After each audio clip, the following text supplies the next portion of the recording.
And Adventure North team for inviting me along to speak today as part of the Talking Tourism series. As Niamh mentioned, my name is Cassie McEwan and I'm one of two Assistant Business Development Managers who work with businesses throughout Scotland, and I work within our intermediary marketing team at Visit Scotland. So over the course of the next 30 to 40 minutes, I'm going to briefly cover some trends and insights which highlight the benefit of growing international business and working with travel trade. And then going to move on to talking in a bit more detail about opportunities, and in particular Visit Scotland Connect, which is our flagship business-to-business B2B trade show. So I'll talk about the event itself and how to prepare and make the most of the opportunity. So jumping right in, global tourism is back. People are travelling. Global inbound tourism is at its highest level since before the pandemic. Scotland's ahead of the curve, having already achieved and exceeded 2019 levels in 2023 and experiencing continued growth in international tourism in 24. However, the staycation boom that we saw in 21 and 22 has not been maintained, and Scotland's seeing much reduced levels of domestic tourism for 23 and for 24. After a period of suppressed international travel, 24 is tracking to achieve full recovery to pre-pandemic levels. The largest sources of visitors worldwide are US, Germany and France, and these are also the top 3 markets for inbound tourism to Scotland, as well as the growing Chinese market. These countries collectively accounted for 38% of international spending in 2023, and they're expected to remain in the top 5 source markets through 2030. This slide shows us our Scotland visitors by country, number of visits and average spend per visits. So these figures are based on IPS figures, and what it shows quite nicely is that international visits, although they only account for 37% of all visits, they contribute 65% of all visitor spend. Top 3 markets to Scotland, as I mentioned, are the US, France and Germany. And visits from North America accounted for 24% of all inbound visits and 39% of the spend during 2023. Visits from Europe accounted for 58%, so a little over double that, but they accounted for the same 39% spend. The rest of the world region accounted for 17% of all inbound visits and 21% of the overall spend during 2023. 23 was a record year for international travel, for visits, nights, total expenditure, with Scotland the only of the UK's nations to surpass the 2019 levels. This trend continued into 2024, with international arrivals to Scotland up 46% between January and June, compared to 2019, and up 13% with 2023. The 2023 year built on the partial recovery seen in 22 and surpassed the pre-pandemic levels, including the previous record year of 2018. And you can see here information on international performance to Scotland as a whole and also to the Highlands. So the Highland Council region saw an increase in international trips, nights and spend between 2022 and 23. The average spend per night was slightly more expensive than the national average. However, due to the typically shorter stays in the region, the average spend per visit is lower. The UK market is still a hugely important market for Scotland, so UK visitors deliver higher numbers of visits, higher number of repeat visits and visits all year round, but they typically spend less. So when you looked at that previous slide, which showed international visitors are accounting for 37% of visits to Scotland, they had a higher net worth with 65% of the spend. US visitors spend on average 4 times what a domestic visitor spends per trip, and EU visitors spend twice as much. These key markets do not tend to book their holidays directly. The majorities rely on intermediaries at some point in the process. So by working with intermediaries, either online or travel trade, it gives you an in-market voice and platform that would be really hard to achieve on your own. Building international demand allows tourism businesses to diversify, to reduce economic risk, and there's the opportunity to grow your business by attracting higher spending visitors with longer dwell times. Consumers are facing hard budget decisions, with prices increasing at their fastest rate in decades.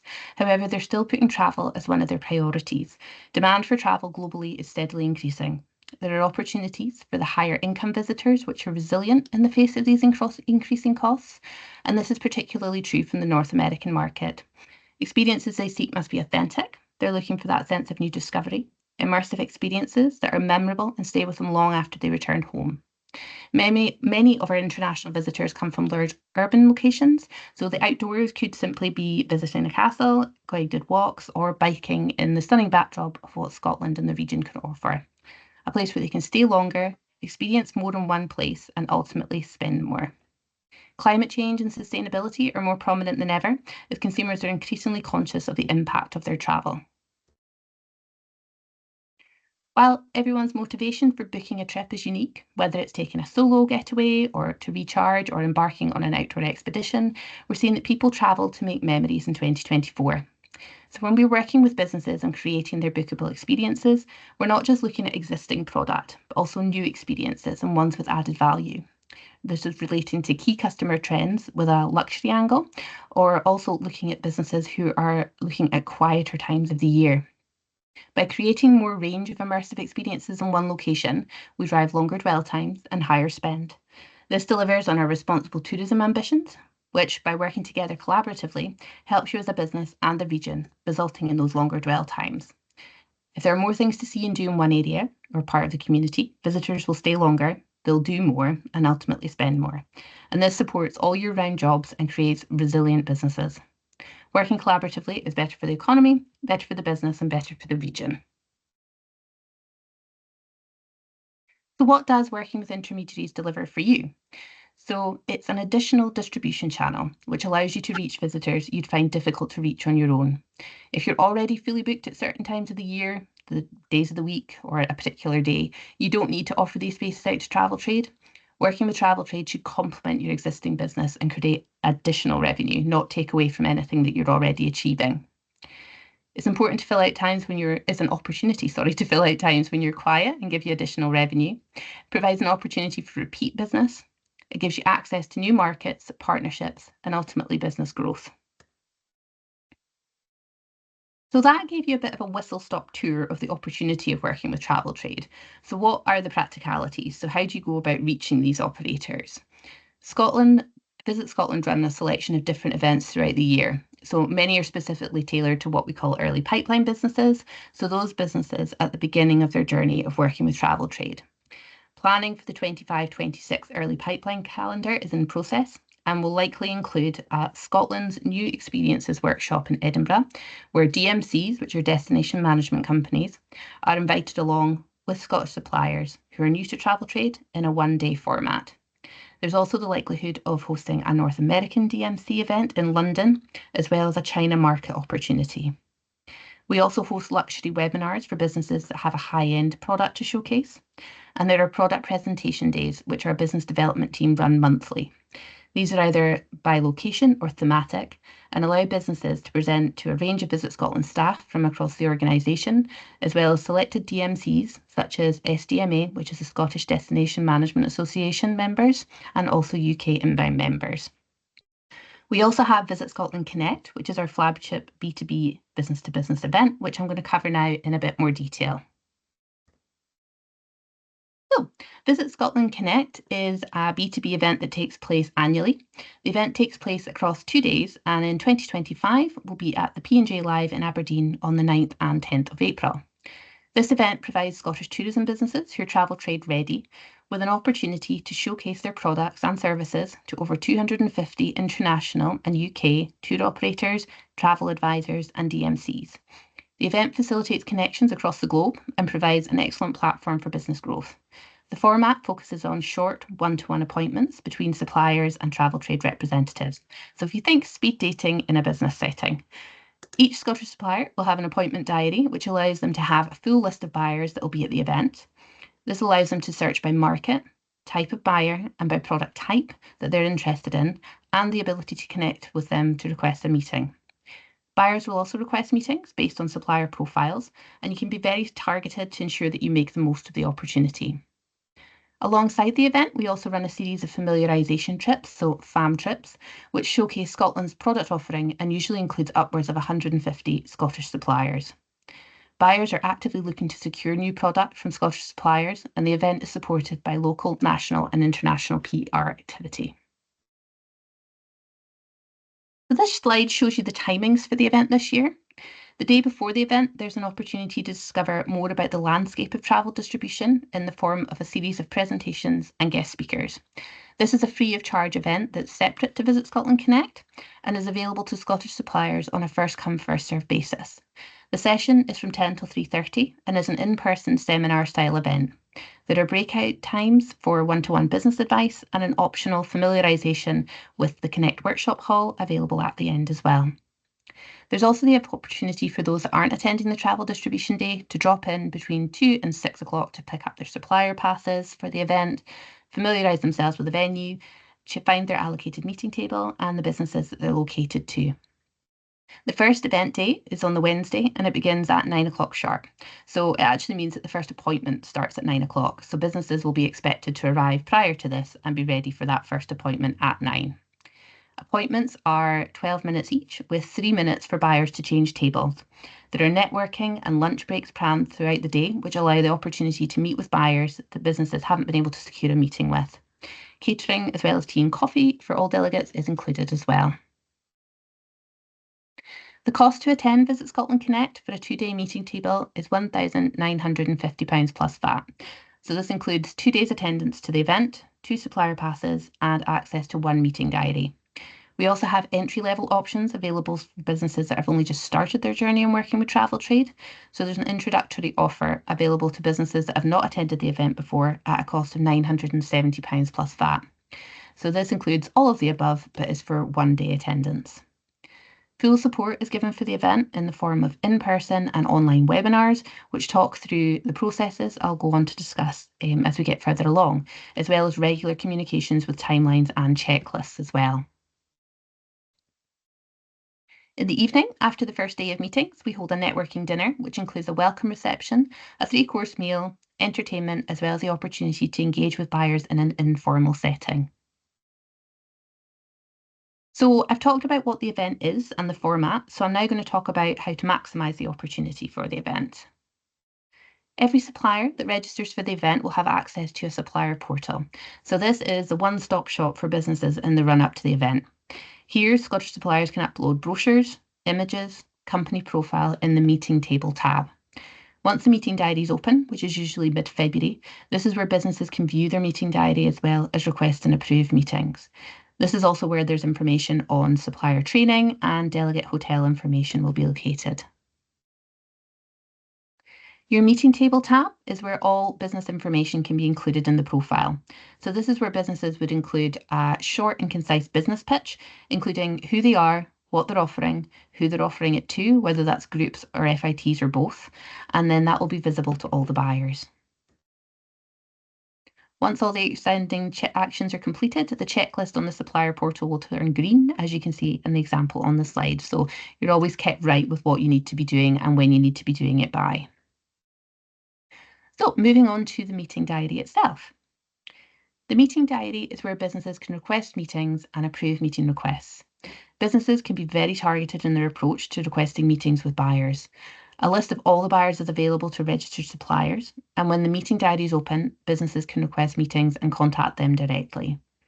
Preparation in the lead up to the diary's opening and the event itself is extremely important and can be the difference in making the event a success and not getting anything from the event.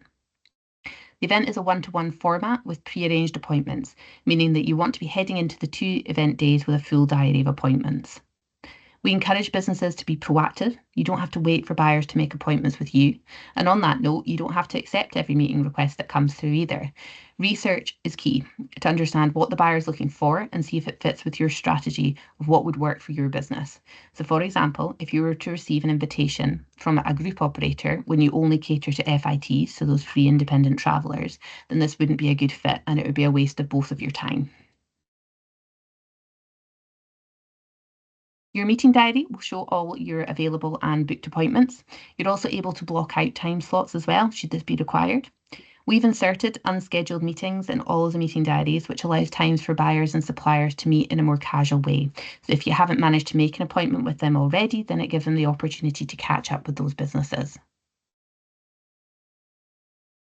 Diary search function also allows you to be specific in your search of buyers. So here you can search buyers by client country, company type, or company name if you know it.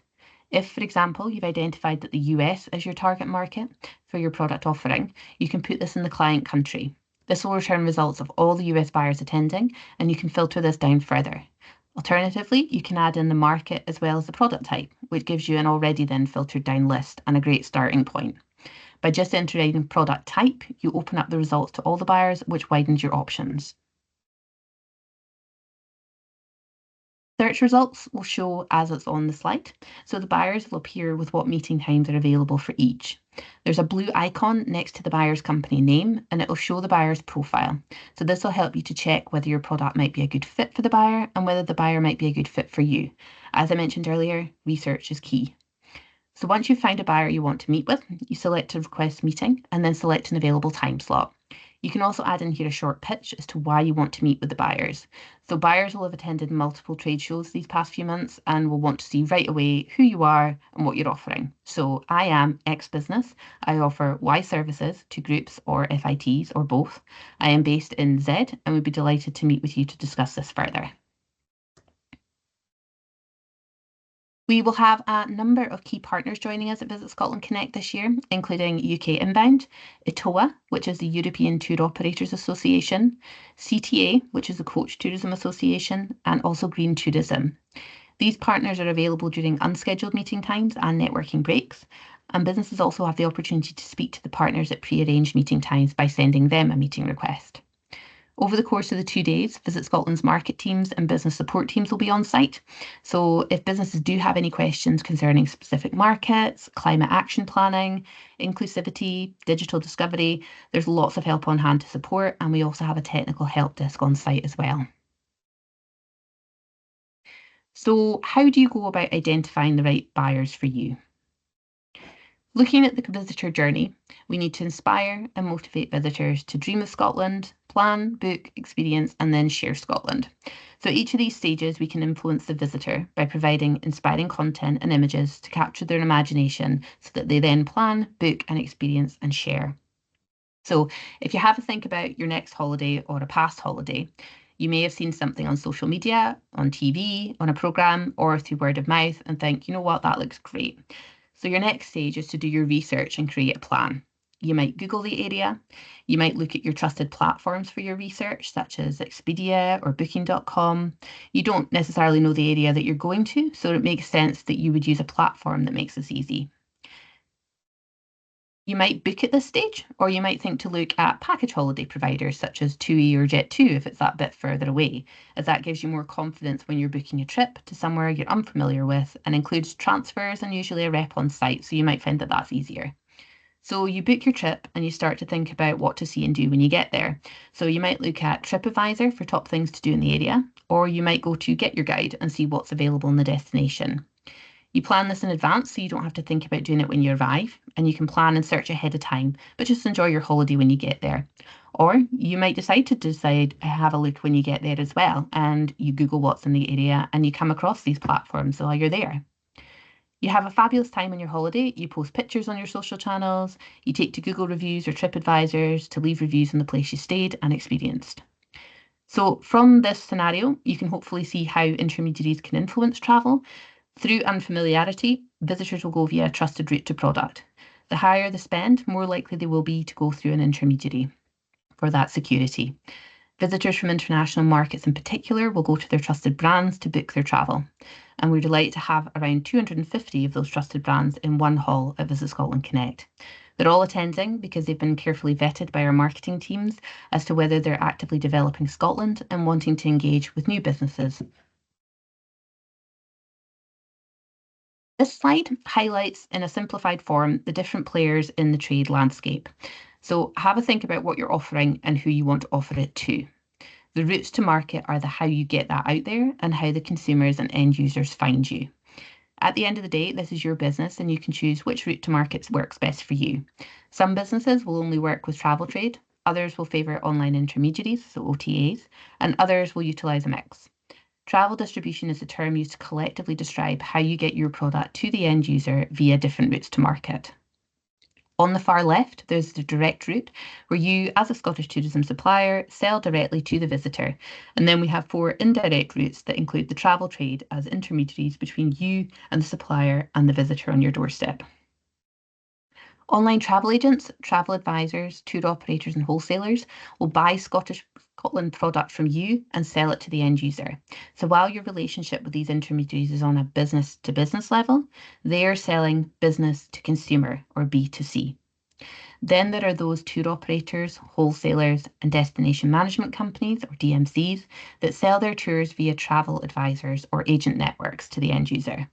Many tour operators, particularly the larger ones, will find it convenient to outsource some of their contracting of individual tour elements to a DMC or a wholesaler.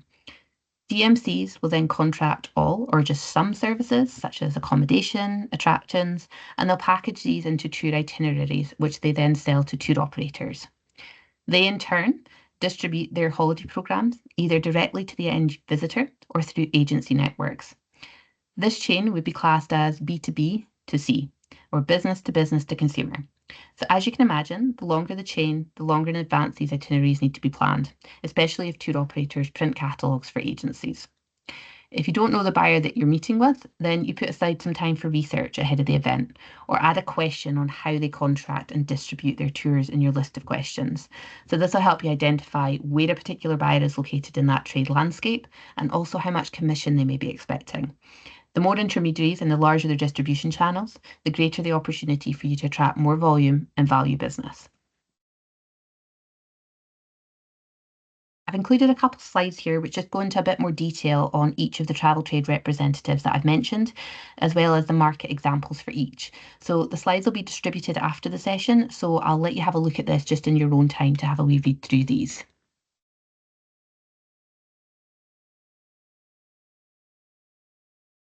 We recommend that you familiarise yourself with market characteristics to identify who your target audience is. So that's regardless of whether that you're going to an event like Visit Scotland Connect or whether you're just identifying who your target market is to work with travel trade. This will help you to tailor your business pitch and highlight the added value you can bring to a buyer and their tour programs.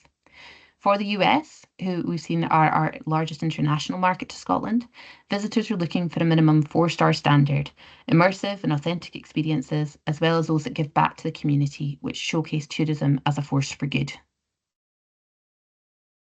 German visitors are looking for immersive and authentic experiences, as well as Scotland's nature and landscape, with sustainability being a top consideration as well.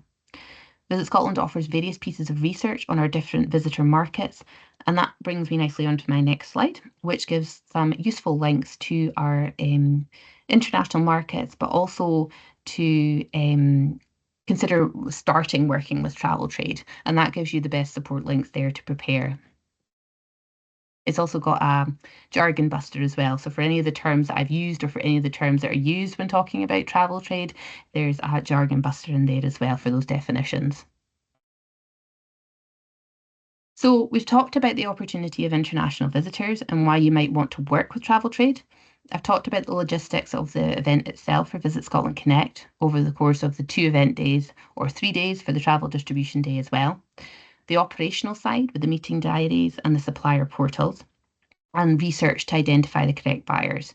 So what else do you need if you're heading into an event such as Visit Scotland Connect, or even just heading into conversations with tour operators or travel agents? Your product fact sheet is your go-to response for travel trade inquiries. So this should reflect your latest bookable product or experience. A product fact sheet is a really useful way to inform of what you can offer their clients. It should include a hero image for marketing, a summary of your business and your bookable experience, plus an indication of where you are in the country in comparison to international airports or key access roads. You want to think about your minimum and maximum numbers, when you can offer the experience, and your pricing. So in short, you want to explain who you are, what you do, where you're located, what makes you unique, and what your capacity is. You want to think about your terms and conditions. These do not need to be too detailed on the actual product sheet itself, but it's worth considering adding in any non-negotiables. We then have a dedicated travel trade website that when you have your experience ready, you can get a free listing on as well. Our team's working with travel trade on a daily basis, and they use this site to signpost to new suppliers across Scotland.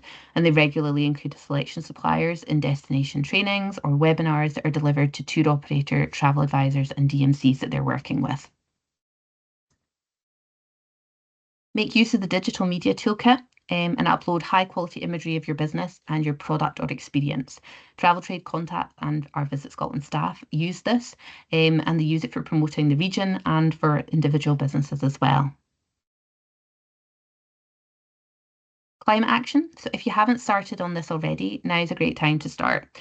Climate change and sustainability are more prominent than ever. As I mentioned earlier, consumers are increasingly conscious of the impact of their travel. So it's great to thread this into your business pitch as well as to showcase what steps you're taking. There's a link on the slide here to our corporate website, visitscotland.org, which has a link to our climate action plans. Make sure to highlight any accessible features on your website in an accessibility statement, and make sure to include this in your product pitch. So if you don't have one already, you can look into a detailed access guide, which we've included in the link in the slide. Accessible are a great resource to look at in terms of developing a more accessible and inclusive offering overall. So moving on to your business pitch. Even for experienced businesses, pitching takes time to practice and refine. It's crucial you take the time to work on your pitch to ensure you get the most out of your appointments and also in your conversations with buyers, whether that is just buyers that you've met through going through the SDMA website, ones that have contacted you directly, or if you're attending an event such as this. Be prepared to describe who you are, what you offer, where you're located, what is unique about your business, what's your capacity in terms of minimum and maximum numbers, but also your capacity during the year. This is your base, and then you build on that depending on the time frame you have. So whether that's your 30 to 60-second elevator pitch at breaks, or your 3 to 4 minutes as part of your long pitch when you're speaking at your one-to-one meetings, or as part of phone calls if you're speaking to them directly. Preparation for your pitch is key. There are numerous questions to be asking yourself, in particular around whether you know your bookable product and any add-ons and can present this in a clear and concise manner. Many buyers are already contracting for 26 and 27, so do you have trade rates for the remainder of this year, next year, and the year after? If you can take groups, what are your minimum and maximum numbers? Could you split a large group and take them one after the other? Are you able to provide details of your T's and C's? The buyers are expecting clear information on what it is you're offering, where you're offering it, who it's sellable to, and how they can book it. So the easier you make this for the buyers you meet, the more likely you are to convert business.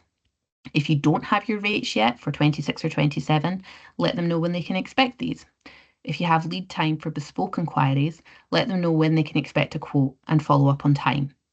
If you have anything that you sell uniquely to travel trade, highlight this to them, as they're always on the lookout for unique experiences and inclusions that you can't buy as a consumer directly, so something that's not available on your website. This slide highlights the types of questions that you can be asked by sector, but also the questions that you can ask buyers. If you have any green credentials or are working towards them, as I mentioned, talk about it. Responsible tourism is more and more in demand, and if you already have a climate action plan in place or are working towards reducing your business's carbon footprint, buyers will be interested. If you're open all year round, if you're accessible, if you provide foreign language material, mention it. But all in all, don't forget, particularly for Visit Scotland Connect, appointments are only 12 minutes long. This is not much time, and you should make sure to introduce yourself and your business in 3 to 4 minutes only. This gives you time to hear from the buyer what they're looking for, and then in return you can ask questions. If you find out when in the year the buyer is looking at product development and contracting, you might want to set a reminder in your diary to follow up with this buyer to help them remember your business pitch at the right time. It's an absolute must that you follow up with every single buyer you meet with Connect, you're speaking to, that you've contacted yourself, or any other trade show or opportunity. This can be a short thank you email that they took the time to meet with you, but ideally it includes action points you picked up from your conversation. Business starts at events like this, but it's mostly converted through your proactive follow-up. If a buyer doesn't answer, don't just let it rest. In many cases, they have multiple destinations to look after, and they're likely to have met hundreds of suppliers at various trade events between November and April. At regular intervals, continue to reach out and try and nurture that relationship. In summary, at events such as Visit Scotland Connect, preparation is absolutely key. In the run-up to the event, ensuring you've completed your profile, researched your buyers and filled your meeting diary. During the event with your product pitch, bookable product details and your product sheet. After the event with your follow-up to the buyers. Ensure you give yourself enough time before and after the event to ensure success. Thank you very much for listening today. I'm happy to take any questions. I've also popped in our business inquiry team email address as well if you think of any questions after this session or you're looking for support from Visit Scotland. Thank you very much. Hello, absolutely a pleasure to meet you, Cassie. Sorry, I just was not able to join at the beginning.